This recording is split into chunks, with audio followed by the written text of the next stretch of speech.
Prime Matters, in collaboration with Slaking Thirsts podcast, presents the Christian Mythic narrative, The Deep History of the World.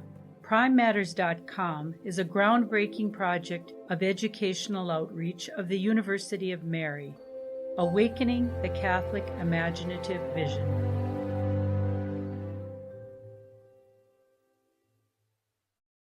Episode 11, Jacob, Joseph, and the Slavery in Egypt. The history of Abraham's descendants continued to bear meaning and consequences for God's plan to restore humanity, with all the winsome and gritty details that a family history typically contains. Abraham's son Isaac married his kinswoman Rebekah, and by her had two sons, Esau and Jacob. As the elder, Esau should have received the promise given to Abraham and have carried it on to the next generation. But Esau was dismissive of the promise, and he despised his birthright, which in this instance meant more than just material goods or social prestige. He sold his inheritance to his clever younger brother for a hungry meal. He preferred the immediate things of sense to the invisible and future realities held out by God.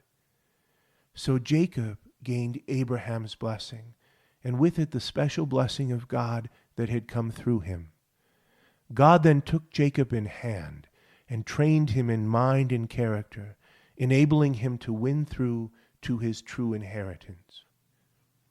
On one occasion, while in flight in the wilderness, Jacob was granted a mystical vision and saw a ladder reaching to heaven upon which angels went to and fro from the invisible to the visible world.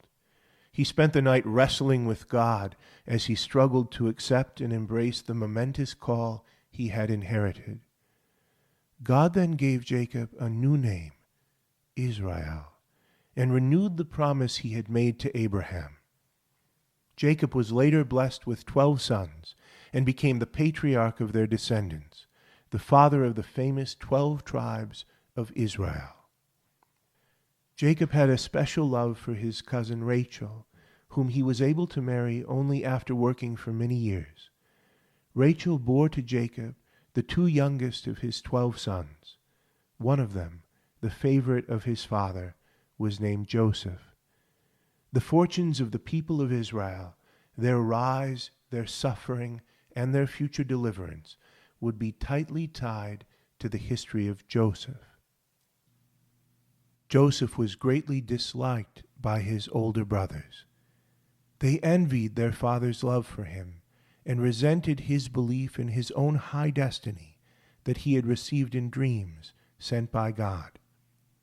"I saw the sun, the moon, and 7 stars bowing down to me," he told them. His brothers were incensed. "So he is to have dominion over us," they complained.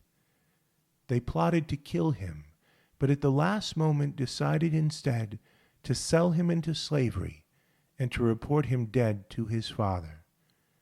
Jacob wept bitterly over the loss of his favorite son. Meanwhile, Joseph was taken as a slave to Egypt and was set to work in the house of a high official. There he was falsely accused by his mistress and thrown into jail, where he languished for 2 years. But his gift of prophetic dreams stood him in good stead with the chief jailer and others of the inmates. So it happened that when Pharaoh, the ruler of Egypt, was troubled with his own momentous dreams, he heard of Joseph and sent for him to consult about them. Joseph explained everything so ably that he was given a high post in the kingdom. In an encounter of great poignancy, Joseph again met his brothers, who had come from Palestine to Egypt seeking food in the midst of a famine. Not recognizing in this high Egyptian official the brother whom they had treacherously sold into slavery many years before, they bowed before Joseph, asking for his help, unknowingly fulfilling the dream of so many years before. Joseph recognized them and at first treated them roughly, accusing them of being spies and throwing them in jail. Then Reuben, the eldest, not knowing that Joseph could understand him, said to his brothers, "Did I not warn you not to sin against the boy? He begged us not to sell him, but you would not listen. Now this distress is coming on us as punishment."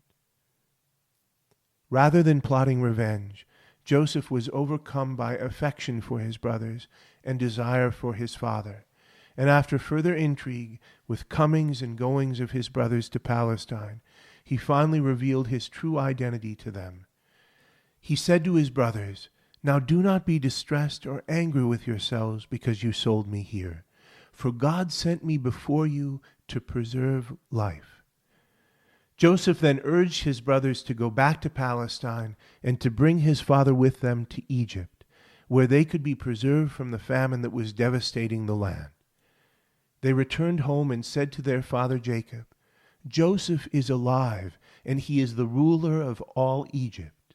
At first Jacob would not believe them, but when they were finally able to convince him, he said, "Since my son is alive, I will go and see him before I die."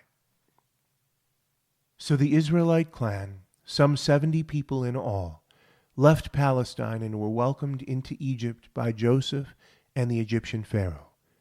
They were given a choice portion of land, and there they settled and lived in peace and security for many generations.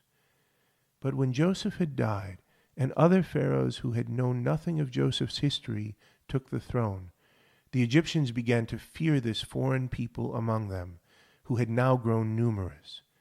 Afraid that the Israelites might turn on them in time of war, the Egyptians enslaved them and put them to hard labor.